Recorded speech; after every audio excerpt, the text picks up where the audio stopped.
Horsepower and torque. What do they all mean? I know it's quite confusing, and that's what we're going to be discussing today on our podcast. I'm joined again by the lovely wifey. How are you doing, wifey? I'm okay, yeah. Doing okay? Yeah. You up to anything interesting this week? Well, we're still watching all the Marvel films, aren't we? We've just got on to Infinity War. Infinity War, yeah. To be fair, we haven't watched every single Marvel film. We've picked and the ones that we like the most. Yeah. I think. We've chosen them in release order as well, haven't we? Yeah. So that's been quite an interesting way to do it. But the weather's been naff, so no, not really. It's a good excuse to sit inside and watch films. Yeah, I guess so. I mean, we're making use of our big TV. Yes. So our cinema screen TV, which is nice. Yeah. But obviously there was some news this week as well about KTM. So supposedly they're looking for a buyer, someone to buy a stake in the business. So, and didn't you read today that they've started off their production again, which is interesting. Yeah. So, but because I watched a video on Fortnite yesterday. I mean, we're filming this on Thursday, so on Wednesday, and it was discussing the whole KTM thing. And my goodness, I mean, because we did a ranking of reliability last week. And KTM, they came about in the middle, if I remember correctly. But after watching that Fortnite video, I'm not so sure that's where they should be. They should probably be a little bit lower. Lots of issues that riders are having with the bikes, but they're not being recalled. They're not even accepting any blame for it. And apparently, it was only since some people started up this Facebook group that started getting thousands and thousands of followers about specifically KTM issues is when they released a statement saying that, we're going to do something about this, even though the bikes that were suffering from this issue started coming out 6 years before. Wow. Absolutely ridiculous. So, and some people got so butthurt about where I put Suzuki. Really? And it's like, it wasn't me. It's not my, I mean, yeah, okay, some of it is opinion based, but I was going on the data that I had. Yeah. And I hate it because lots of people left dislikes on it, all because I put Suzuki underneath Harley Davidson. But it's like, if that's what the latest data is saying about the bikes that are breaking down the most, Suzuki was right at the bottom of the list. Oh, God. So they were breaking down the most next to Ducati and Royal Enfield. So I could have been even harsher. I could have put them down much further in the list. But because of their historical reliability, I kept them up quite high. I think I put them up like a B tier. I can't remember, but oh god, that was really frustrating. Because I thought that video was quite good, and I thought I was fair for the most part. And but people are such fanboys, man. I'm a fanboy too. I get it, but at the same time, if I rode Ducatis, and I absolutely love riding Ducatis, I'm still going to be honest about how reliable they are. Oh yeah, I'm sure you were honest about Kawasaki, right? Yeah, of course. I mean, you can always speak about how fun they are and things like that, but your experiences with their reliability is your own experiences with them, which is why I wasn't trying to use my bias in that video. I was trying to use the data as my primary reference point. And I said that multiple times in the video, and it didn't matter. I imagine the people who have got to use your phrase, butthurt. They've never had issues with their Suzuki. They don't understand what you're talking about, and that's fine. That happens, and that's great.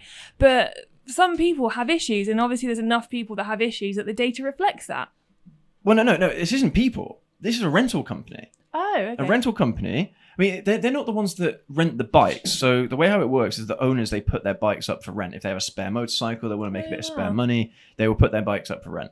And basically it takes a bit, but what the company does do, the rental company, is that they organize any roadside assistance. So they'll organize things like towing the bikes away. And Suzuki had one of the highest rates of towing than any other brand. That's insane. Who was at the top was Indian, Honda, and Kawasaki. They were at the top of the list. Yeah, they had the least amount of breakdowns. And fair enough. I mean, these are bikes that are really old, really new. There's a lot of variance in the types of motorcycles that these people are renting. And it might just be, I mean, they rent hundreds of thousands of bikes, but it might just be a thing that most people are renting their old Suzukis. Yeah. And they haven't been maintained very well or what have you. But look, and I say that in the video as well, that there's an issue there that all bikes can be reliable if they're maintained properly. If they're not maintained properly, then that's when these things are going to happen. That's when breakdowns are going to happen. Yeah. But look, I have no ill will towards Suzuki. I've always wanted Suzuki bikes. I've always liked Suzuki. I mean, I've even been looking at buying one of their hoodies as well recently, or you have for me, because I've always wanted one. So I do appreciate Suzuki. I appreciate all the Japanese brands, but I'm not gonna rank Suzuki higher than they do if they don't deserve to be. You know, if that's what the data suggests. But anyway, that's that. Sorry, just something I had to get off my chest there. But okay, so this is something I've been putting off for a long time, and I don't know why, but it's the differences between horsepower and torque. Do you know what the differences are? No. No? No. No? Do you have any idea what they mean? Well, and I don't want comments about, oh, she's so thick, just like... Oh, no. I think that most people are going to have a very similar kind of thing to you. So, from my watching of Grand Tour... Because it applies. Most people's source of information. Yes. Because, Grand Tour on top of it. Yeah. Clarkson is the god, obviously. Horsepower. So whenever they're talking about cars, they ask how much horsepower it's got. Mm-hmm. And then they say, oh, if it's like, there was one car which was like 30, 40 years old. And they're like, oh, so it's lost a lot of horsepower. That's something to do with the engine, right? And how fast it can go. Well, pretty much, yeah. How much literal power the engine has. Yeah. Which is different to miles per hour, right? Yes. Well, miles per hour is just speed. It's speed, right. Okay. But it is all relative. Yeah. It one dictates the other in a lot of ways. So I understand very basically what horsepower is. But torque... See, I'm not 100% sure what torque is, but I always hear people go, oh, I hear that torque. And like, is that like... this bike's got so much torque or whatever. Is that like how... Yeah. I don't know. I've never understood it. I'm like, oh yeah, there's loads, and I'm like, I don't know what you're talking about. But yeah, so I don't really know what torque is apart from, I don't know. Is it? I don't want to sound stupid. No, it's fine, honestly, because most people don't really know what horsepower and torque are. All they know is that the bigger the number is, the better. Because like, apparently, which we'll debunk in a bit. Isn't more? Well, this is stupid, but more torque make the bike louder? No. Okay. No, sound and torque doesn't correlate. They don't correlate. No. Oh, okay. I have no idea what torque is. I've heard of it. I know how to spell it, but I don't know what it is. Oh, that was one thing I did want to search up actually, because I don't know what the meaning of this is. But PS, have you looked at like a new car or something or a new bike, and you see like PS? So everyone knows it is horsepower, but it's different. A German word that translates to horsepower. Okay, so yeah, it's the same word. It just PS just literally means horsepower in German. Okay, fair enough. So 1 PS is equal to 0.9863 of 1 horsepower. Yeah, it's pretty much the same thing. Yeah. It's near enough the same thing, but that's why there's a bit of discrepancy there when you look at things like horsepower numbers and when you look at the numbers of the PS numbers. But it's almost like they're trying to make it sound a little bit more modern, a little bit more like correct. But it's just an imperial measurement, just like horsepower is. Horsepower is basically an imperial measurement, like inches and yards and furlongs and what have you. It's not a very reliable way of measuring the power of an engine. I mean, it is reliable if you have two vehicles that are both measuring in horsepower. But if you're measuring one in kilowatts, horsepower isn't going to make any difference. If you're used to measuring something in horsepower, you're not going to know what a kilowatt is, right? And I don't know either, but mainly because most manufacturers, the standard is horsepower. But the only reason why horsepower is used is, well, I don't know actually. I don't know why horsepower is being used, but you do see more and more manufacturers putting down the horsepower and the kilowatts or the wattage. Basically the power output of the car, the real world power output of the car. Wonder if it's just simply because it's a word people relate to cars and vehicles, and it's just maybe it's like a universal like acknowledgement. Oh, this is what this means. You know what I mean? It's familiar. Yeah, just a bit more familiar. But yeah. So I mean, horsepower. So right, let's talk about torque first, because torque dictates horsepower. All right, because horsepower is just torque over time. Do you know what I mean?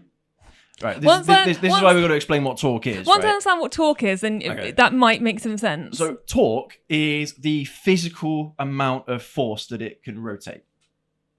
So imagine you have like a nut, and you're trying to tighten the nut down with a wrench or or you use a torque wrench or something like that to measure the torque. When you pull it, that's how much pressure you're putting on the rotating point. Slight sidebar. So you've got a torque wrench. Yes. And you're able to adjust the torque on it. Yeah. Now I know what you're talking about. Yeah. And you hear this thing quite a lot where I can't remember exactly how it goes, but it doesn't make a lot of sense to me, or it didn't before anyway.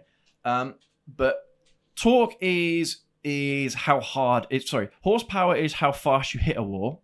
Torque is how hard you go through the wall, or how far you go through the wall. Right. So it's force. That never made any sense to me. The way how I prefer to understand it is, so torque is how much you can pull, and horsepower is how fast you can pull it. Does that make more sense? Yeah. Say the first one again. The first.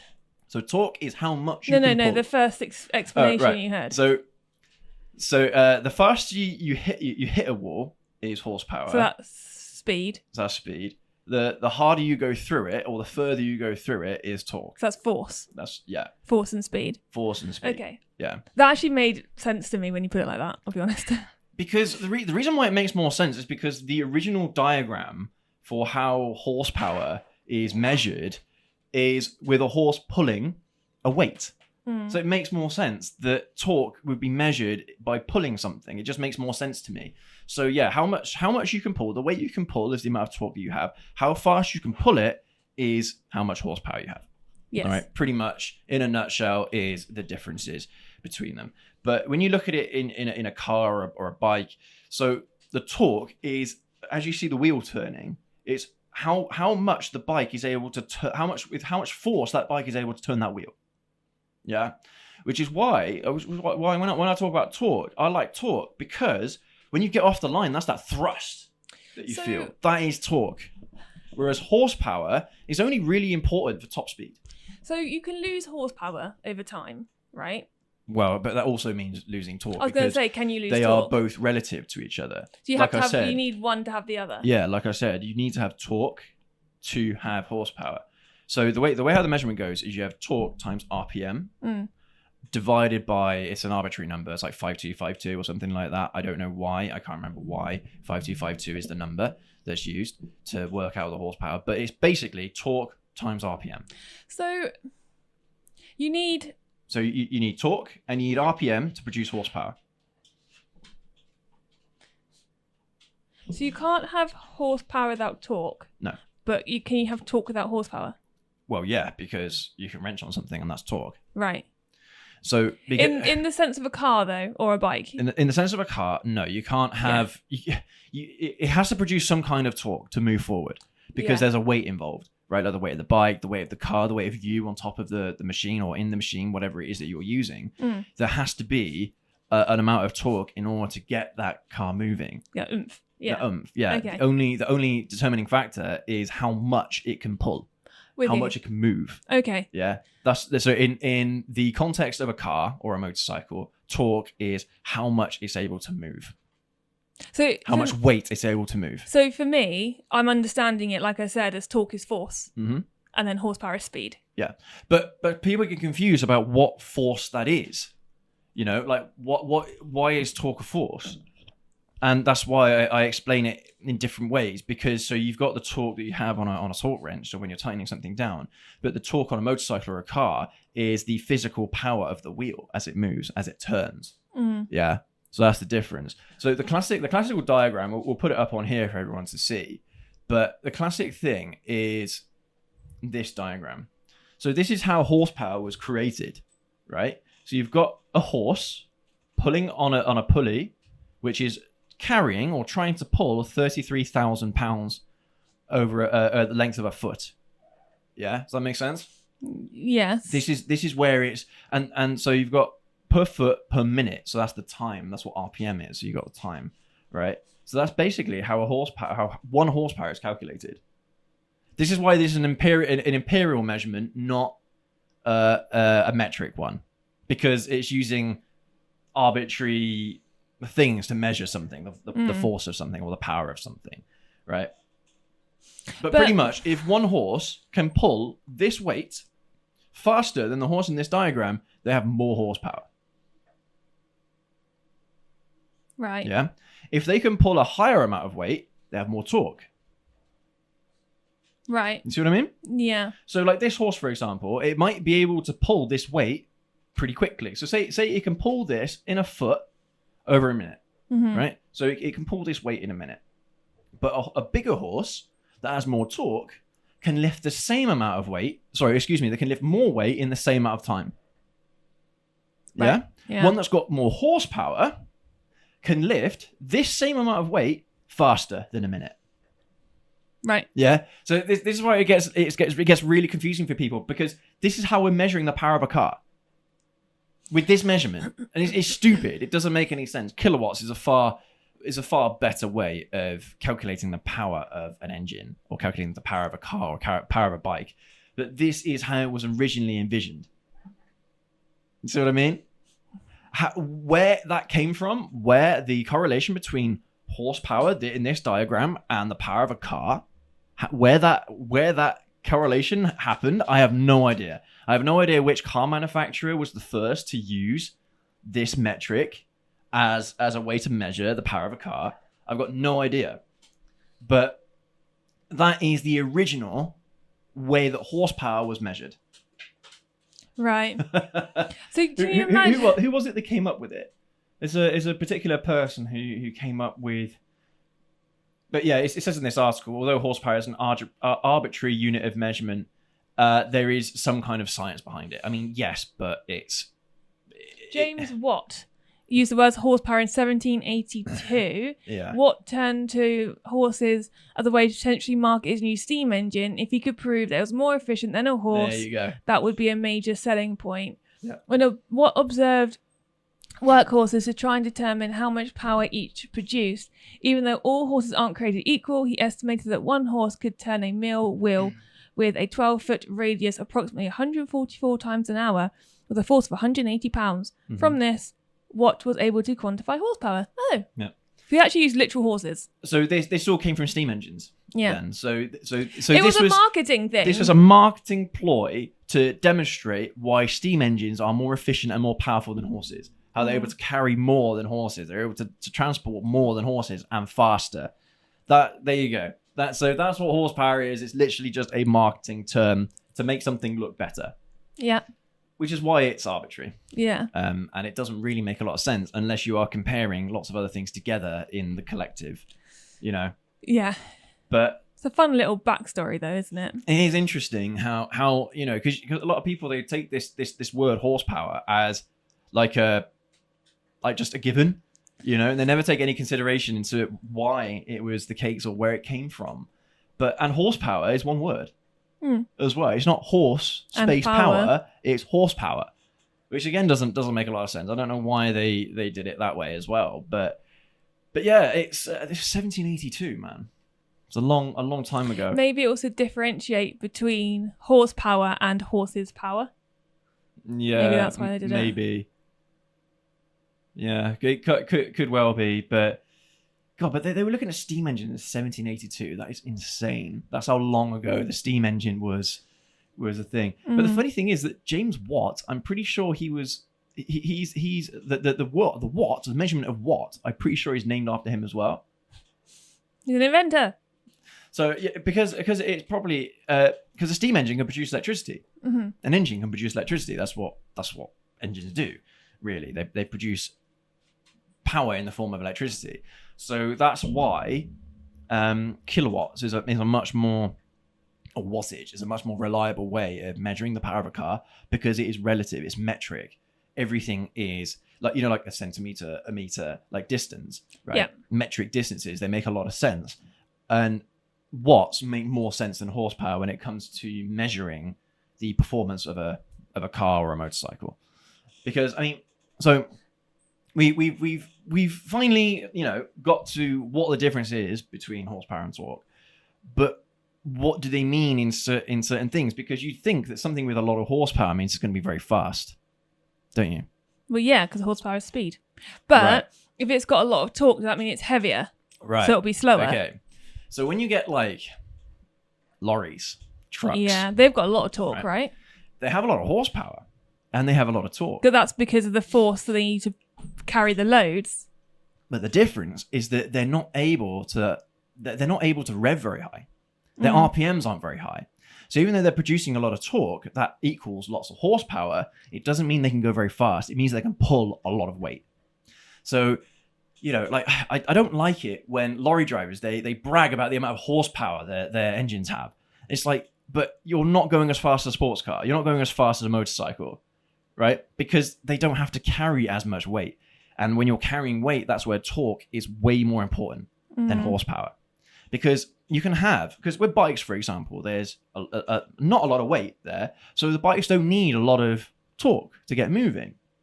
But the way how bikes produce so much horsepower is with the amount of RPMs they have. Yeah. So like 10,000, 11,000, 12,000, 15,000, 16,000 RPM. That's how you can get those mega horsepower numbers with like no torque whatsoever. Like the ZX4RR from Kawasaki is a very interesting engine because it's an inline four with very small pistons, but they're moving very, very fast. They don't produce a lot of torque. They can't because they haven't got enough volume in the cylinders to add more fuel. Right. So the amount of fuel they have is limited. So the only way it can produce power is by doing it very, very quickly. So it revs at 16,000 RPM.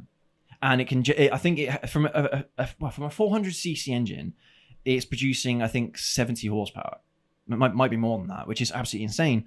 But it's producing something like 20 newton meters of torque, which isn't a lot, right? Whereas you look at a Ninja 400, which might confuse some people again because they're the same displacement. They're two different engine designs. So one is an inline four, very small inline four. One is a bigger inline two, parallel twin. So with the bigger volume, it's able to produce more torque, which means it can produce more punch. Right. But it's not producing as much horsepower because it can't rev as high. The reason why it can't rev as high is because there's a lot more mass reciprocating inside the engine. So that's what determines RPM in a lot of ways is one, how big the cylinder is, plus how big the connecting rod and the piston are inside the engine, how fast they can move. It limits how much they can move. So, I mean, in Formula One cars and things like that, and I'm sure this is the case in MotoGP bikes, World Superbikes, things like that, they have specifically designed pistons and connecting rods and crankshafts where they're able to work with a lot more force. So even though normally in a normal engine, a normal car or a normal bike, they would brake under those kinds of RPMs, these materials can work at much higher rates without sustaining too much damage, without completely blowing up the engine, if you like. Like imagine F1 cars, I mean, they redline at 20,000 RPM, 15,000 RPM, same as a bike, but their engines are much bigger than bikes and they're turbocharged as well. So there are some things that determine the amount of the amount of revolutions per minute, RPMs, that can happen inside the engine, which also limits the amount of horsepower that is being produced. But so imagine like a piston, and it's pushing down on the crankshaft down here, right? It's pushing down. That's torque. How much force it can push down with on the crankshaft. That is torque.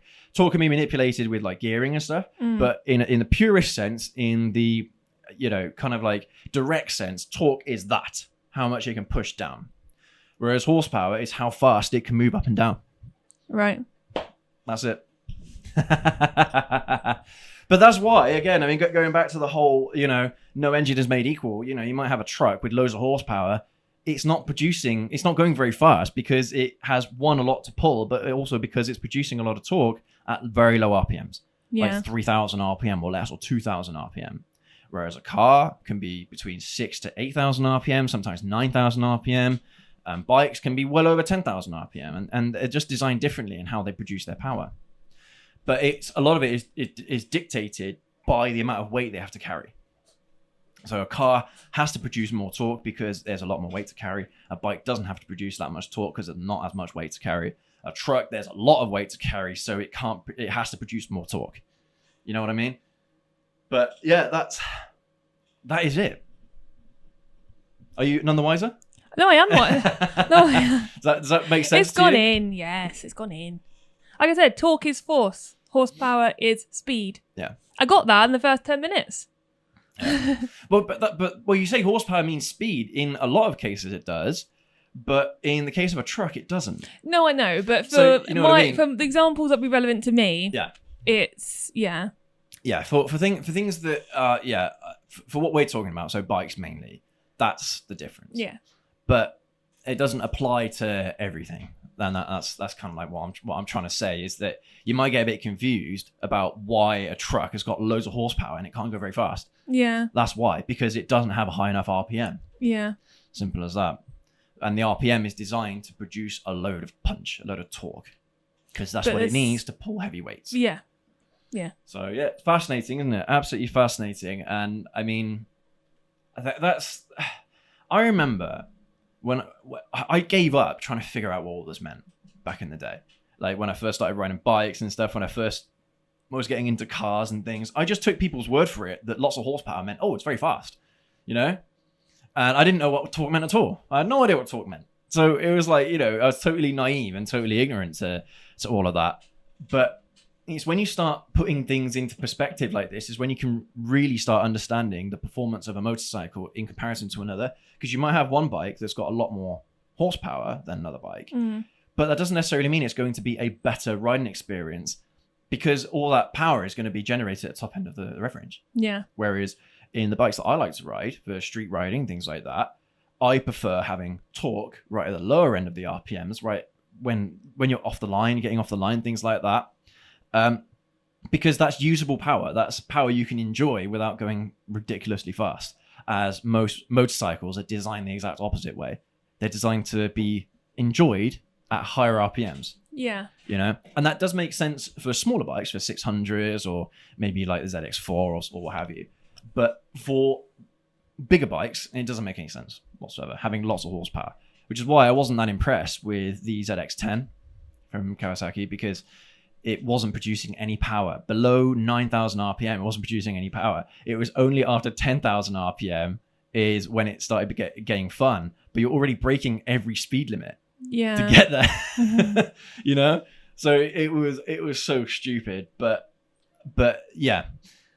So for me, as a street rider, torque is more important than horsepower. But a lot of the time when you're looking at specs, it doesn't tell you when the torque is coming in, So like you can have maximum torque at 10,000 RPM, which means that maximum horsepower is also going to be at 10,000 RPM or higher, even higher than that, because it's going to be, the torque is going to be repeated a lot more inside the engine. Yeah. So it means that the engine is going to rev to 15,000 RPM or something if that's the maximum horsepower. So there is a balance between torque, having enjoyable amounts of torque, but also when you want to really, open the taps a bit on the bike, where that's when that horsepower kicks in. That's when the horsepower comes into play. So for me, I like engines with torque and horsepower. Yeah. Unfortunately, most bikes either have one or the other. So I mean, that's just the way how it is. But older bikes were made more for street riding because they were producing more torque. They had a lower RPM limit, but they were producing a lot more power at the lower RPMs. Whereas nowadays bikes are revving so high that they're not producing any power in the lower RPMs, and it's all about that top end RPM. Yeah. So it's not. I don't like it, but that's just the way how the market is going because again, people don't know what horsepower is. People don't know what it is. But they see a bigger number and they're like, oh, that means it's faster. That means it's better. It's like a CC displacement, how big an engine is. A lot of people associate a bigger engine with more power, more speed. And that's not the case either. A lot of it comes down to how the engine is designed, how many RPMs it can do, how big the cylinders are. These are all things that most people don't consider. They don't even understand it. They don't care about it. But for me, if you're comparing two bikes, for example, one that's got more horsepower doesn't necessarily mean there's going to be more fun. One that's got more torque might be more fun. Yeah.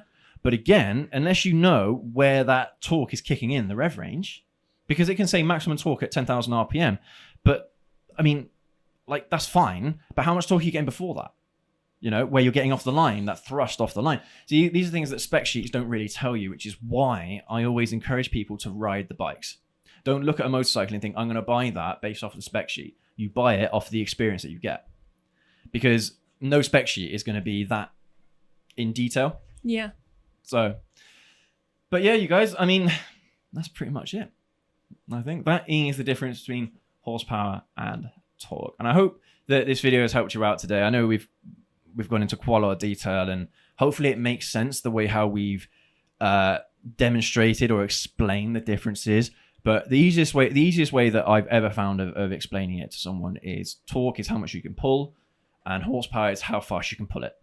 Because literally on the diagram, that is what it is on the diagram. Yeah. But the only difference is that the weight is on a pulley, which confuses people again. It does, yeah. Confuses me. Not the clearest of diagrams, I'm going to be honest. No, but look, it's just horsepower is just a marketing thing, as we found out today, and again, none of that really matters. Ride the bike, drive the car, and get to know it from in the cockpit, right? When you're actually physically driving it, when you're physically riding the bike, get to know it there. And if it is the type of riding experience that you enjoy, then the spec sheet doesn't matter. And that's the most important thing, you guys. But thank you ever so much for joining us on our podcast today, and I hope it's helped you out, and I hope it's kind of, if I was watching this video 5 or 6 years ago, it would be really helpful for someone like me. So I hope that this helps someone in a similar kind of position who wants to be an enthusiast, but they don't quite understand how all this stuff works or what have you. But as well, let us know down in the comment section below if you have a way that you've explained it to people before that makes sense to you, because maybe the way how we've explained it today, like the whole wall thing, that doesn't make any sense to me. Maybe the whole pulling thing doesn't make any sense to somebody else. So let us know down in the comment section if there's another way that you would explain it to somebody to help them understand.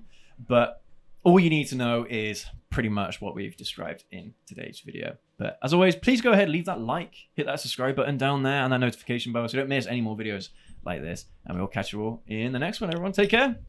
Ride safe. Have a good one.